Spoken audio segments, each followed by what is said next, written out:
सभी साथियों को जय भोलेनाथ। आज हम नया चैप्टर शुरू करेंगे प्रॉफिट एंड लॉस का। चैप्टर शुरू करने से पहले आपको कुछ बेसिक बातें पता होनी चाहिए। बेसिक बातों में क्या आता है? तो आता है कॉस्ट प्राइस। कॉस्ट प्राइस को बोलते हैं क्रय मूल्य। जिस भी मूल्य पर कोई चीज खरीदी जाती है उसको कॉस्ट प्राइस बोलते हैं। एक होता है सेलिंग प्राइस।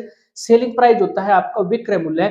जितने रुपए में कोई चीज बेची जाती है, मान लीजिए 50 रुपए में ये मार्कर मैंने खरीदा है और इसको 70 रुपए में बेच देता हूं, तो 70 रुपए क्या इसका सेलिंग प्राइस है। एक होता है मार्क प्राइस। किसी भी वस्तु जो भी आप कोई आइटम खरीदते हो ना, उसके ऊपर एक मार्क प्राइस होता है जिसको अंकित मूल्य बोलते हैं। फिर दुकानदार उस पर डिस्काउंट देता है। मान लीजिए 100 रुपए का मार्कर है, 20% इस पर डिस्काउंट देकर उसने 80 रुपए में इसको बेच दिया। ठीक है, ये होता है आपका मार्क प्राइस।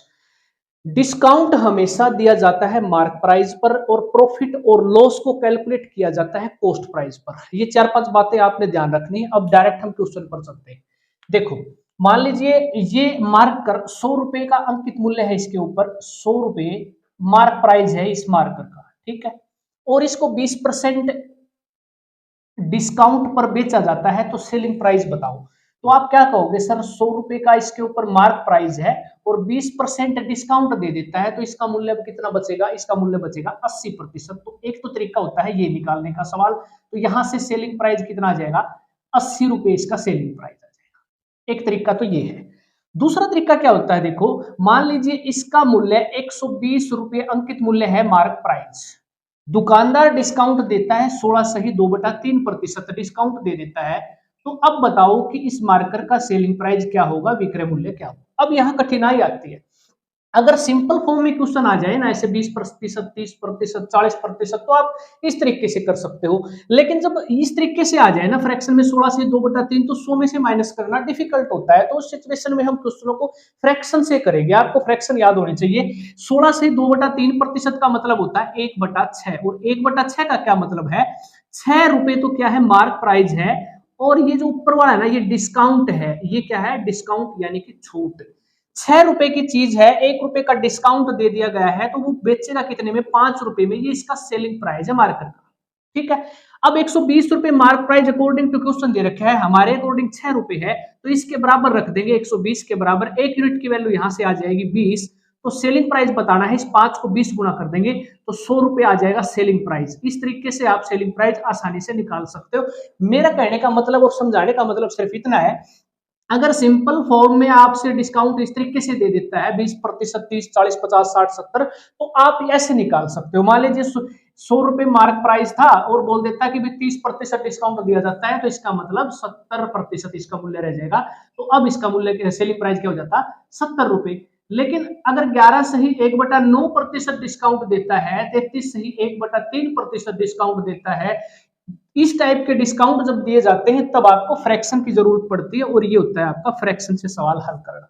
अब हम क्वेश्चनों की तरफ चलते हैं, उससे आप अच्छे तरीके से समझ पाओ। एक दुकानदार को एक वस्तु पर उसके विक्रय मूल्य की 16 से ही 2/3% हानि होती है, तो उसका वास्तविक हानि प्रतिशत बताइए। कितनी हानि होती है? विक्रय मूल्य की हानि होती है। ये सवाल आपका बहुत बार हर एग्जाम में पूछा जाता है। 16 सही 2/3% की हानि होती है, लेकिन ये किस पर है? सेलिंग प्राइस पर। वास्तविक हानि बतानी है। तो मैंने अभी अभी क्या बताया था आपको?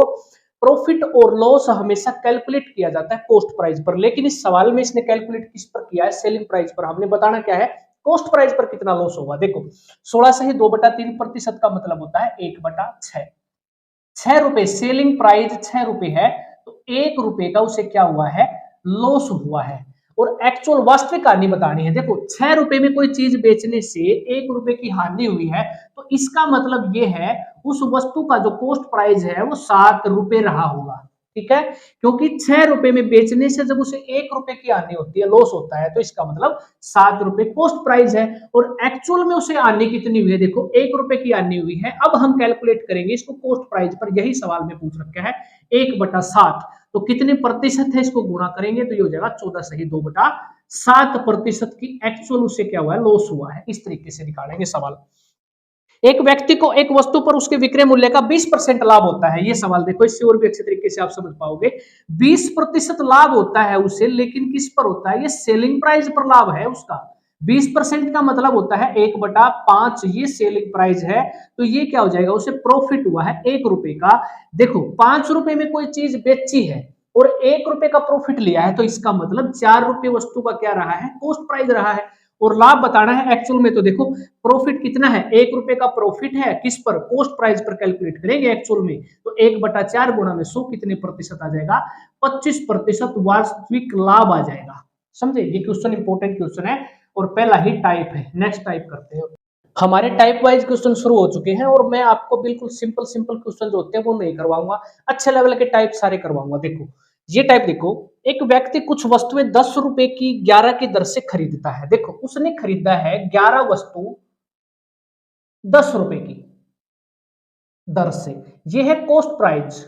और इसने क्या किया है, 11 रुपए की 10 की दर से बेच देता है, यानी 10 वस्तुओं को वो बेचता है कितने रुपए की, उससे 11 रुपए की। इस क्वेश्चन को ऐसे समझ लिया करो, उसने 11 वस्तु खरीदी है 10 रुपए की और 10 वस्तु उसने बेच दी है 11 रुपए की। तो बताना क्या है, उसे लाभ यानी कितनी प्रतिशत हुई है।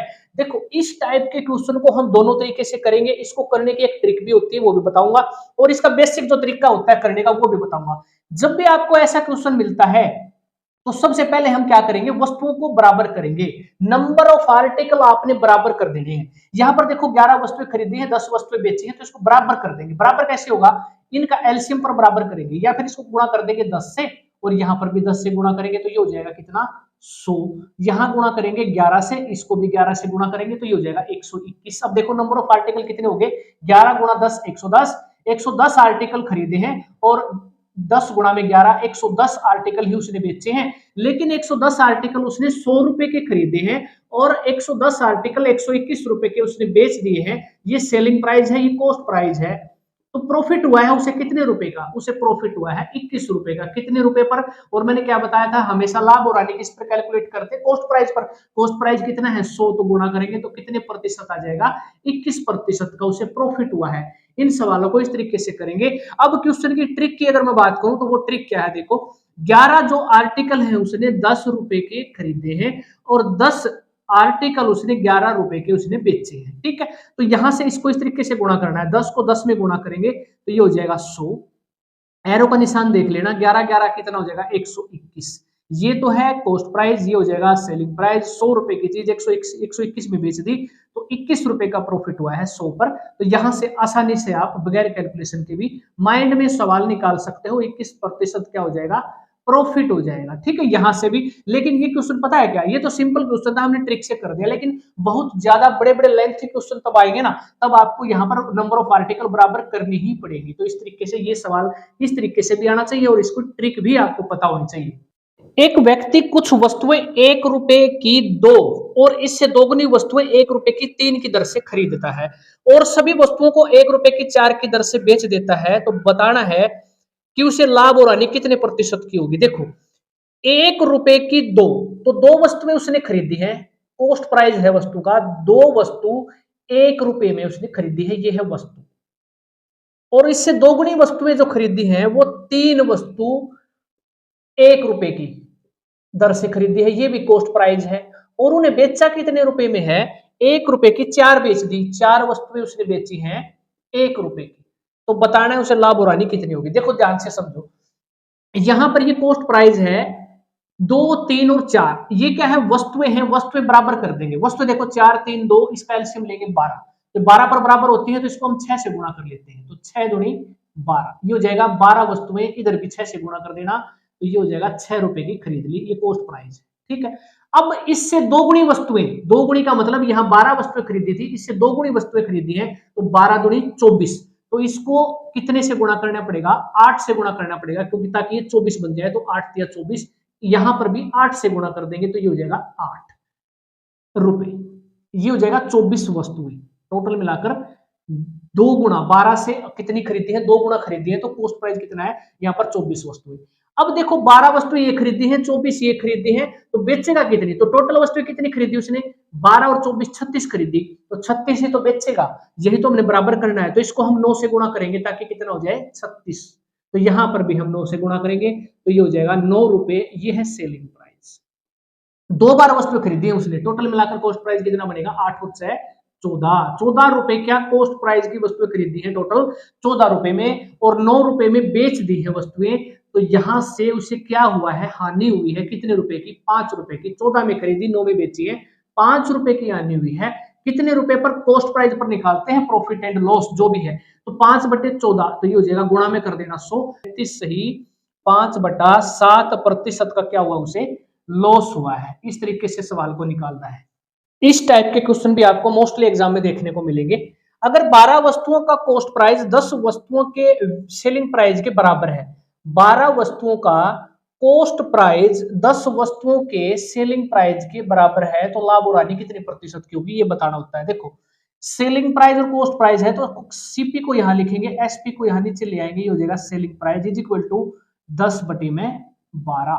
2 से काट सकते हैं, 2 5 10, 2 6 12, ये बन जाएगा 5/6। कॉस्ट प्राइस के सामने होता है कॉस्ट प्राइस, सेलिंग प्राइस के सामने वाला सेलिंग प्राइस। 5 रुपए की चीज है 6 रुपए में बेच दी है, तो इसका मतलब 1 रुपए का उसे लाभ हुआ है, और कॉस्ट प्राइस पर निकालते हैं लाभ और हानि। कॉस्ट प्राइस कितना है 5, कितने प्रतिशत का लाभ है, तो यहां से आ जाएगा 20% का उसे क्या हुआ है प्रॉफिट हुआ है। बिल्कुल आसानी से ऐसे लिखना है और निकाल देना है। एक क्वेश्चन और देखो, 9 वस्तुओं का कॉस्ट प्राइस 12 वस्तुओं के विक्रय मूल्य के बराबर है। 9 वस्तुओं का cost price is equal to 12 वस्तुओं के सेलिंग प्राइस के बराबर है, तो लाभ और हानि बतानी है तो क्या होगी, इसी प्रकार निकालेंगे। यहां हो जाएगा कॉस्ट प्राइस, ये हो जाएगा सेलिंग प्राइस, किसके बराबर हो जाएगा 12/9, तो 3 से काट भी सकते हैं, 3 3 9, इसको काटेंगे तो 3 चौके 12। कॉस्ट प्राइस के सामने कॉस्ट प्राइस होता है, सेलिंग प्राइस के सामने सेलिंग प्राइस। 4 रुपए की चीज 3 रुपए में बेची है, अब की बार हानि हुई है, कितने रुपए पर कॉस्ट प्राइस पर निकालते हैं 1/4, कितने प्रतिशत है यहां से काट देना, तो 25% उसे क्या हुई है लॉस हुआ है, उसे LOSS लॉस, तो 25% हानि होगी। इस टाइप के क्वेश्चन पक्का एक क्वेश्चन आपका पूछा जाएगा। ये एक व्यक्ति कुछ वस्तुएं 7% प्रॉफिट पर बेचता है, अगर उसने वस्तुएं 48 रुपए ज्यादा पर बेची होती तो उसे 15% प्रॉफिट होता, तो कॉस्ट प्राइस बताना है। इस टाइप के क्वेश्चन को आप 2 तरीके से हल कर सकते हो, एक होती है ट्रिक, एक होता है अच्छा तरीका बेसिक वाला। देखो एक व्यक्ति कुछ वस्तुएं 7% लाभ पर बेचता है, तो हम कॉस्ट प्राइस मान लेते हैं वस्तु का है 100 रुपए, तो 7% प्रॉफिट पर बेचता है, तो 7% प्रॉफिट पर बेचेगा, तो इसका मतलब 107 रुपए क्या हो जाएगा वस्तु का सेलिंग प्राइस। सवाल में दे रखा है कि 48 रुपए ज्यादा पर बेची होती तो 15% प्रॉफिट होता, तो अब प्रॉफिट कितना हो जाएगा 15% का, 15% प्रॉफिट पर बेचता है, तो इसका मतलब 115 रुपए क्या हो जाएगा सेलिंग प्राइस। पहले वो बेचता है 107 रुपए में, अब बेचता है 115 रुपए में, यानी कि यहां से पता चलेगा 8 रुपए अधिक में बेचता है। अकॉर्डिंग टू क्वेश्चन 48 रुपए अधिक में बेचा जाता है, यानी कि 1 यूनिट की वैल्यू 8 6 का 48, तो 1 यूनिट की वैल्यू 6 है, तो कॉस्ट प्राइस को भी हम क्या कर देंगे 6 गुना कर देंगे, तो इसका मतलब कॉस्ट प्राइस आ जाएगा 600 रुपए। ये है क्वेश्चन को करने का तरीका। अगर हम ट्रिक से करना चाहें इस क्वेश्चन को, तो ट्रिक क्या रहेगी, देखो 7% प्रॉफिट पर बेचता है, ध्यान से समझना, 7% मैंने आप प्लस का निशान लगा दिया प्रॉफिट के लिए, और 48 रुपए अधिक में बेची जाती है तो उसे 15% प्रॉफिट होता, तो मैं यहां पर फिर प्लस का निशान लगा देता हूं 15% का प्रॉफिट। जब यहां पर दोनों तरफ प्रॉफिट होता है या दोनों तरफ लॉस हो जाता है, तो उस कंडीशन में क्या करेंगे, इनका डिफरेंस लेंगे।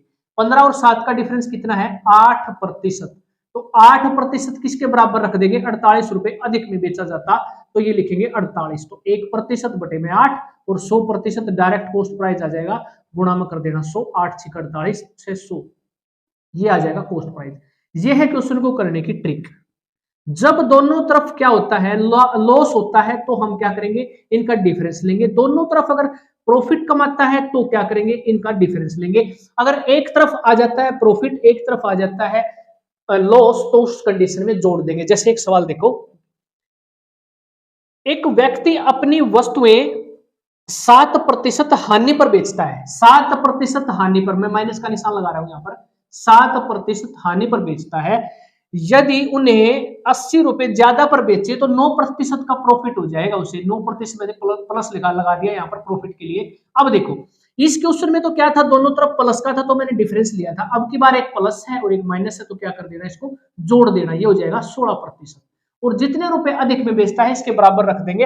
80 रुपए ज्यादा में बेचा होता तो 16% की वैल्यू कितनी है 80, 1% की कितनी हो जाएगी बटे 16, और 100% की गुणा में 100। इस ट्रिक से यूज कर लेना, हल कर देना, 16 5 80, तो 500 रुपए क्या आ जाएगा कॉस्ट प्राइस। इस तरीके से निकाल देंगे। ये तरीका आपको और ये आना चाहिए, ये ट्रिक आप ध्यान रख लेना। ये एक ऐसा सवाल है जो आपका हर एग्जाम में, चाहे आप कोई भी एग्जाम दे देना, ये सवाल पूछा जाएगा। और बिल्कुल सिंपल है, ये ट्रिक है। दोनों प्लस के हैं तो डिफरेंस लेना है, एक प्लस और एक माइनस का है तो क्या करना है, इनको जोड़ देना है, और जितने रुपए अधिक में बेचता है उसके बराबर रख देना है। तो इस तरीके से आप आंसर निकाल सकते हो। तो आज के लिए इतना ही, मिलते हैं अगली क्लास में। किसी प्रकार का कोई डाउट आता है तो कमेंट में पूछ सकते हो, मैं बता दूंगा, और कमेंट में जरूर लिख देना। जय भोलेनाथ।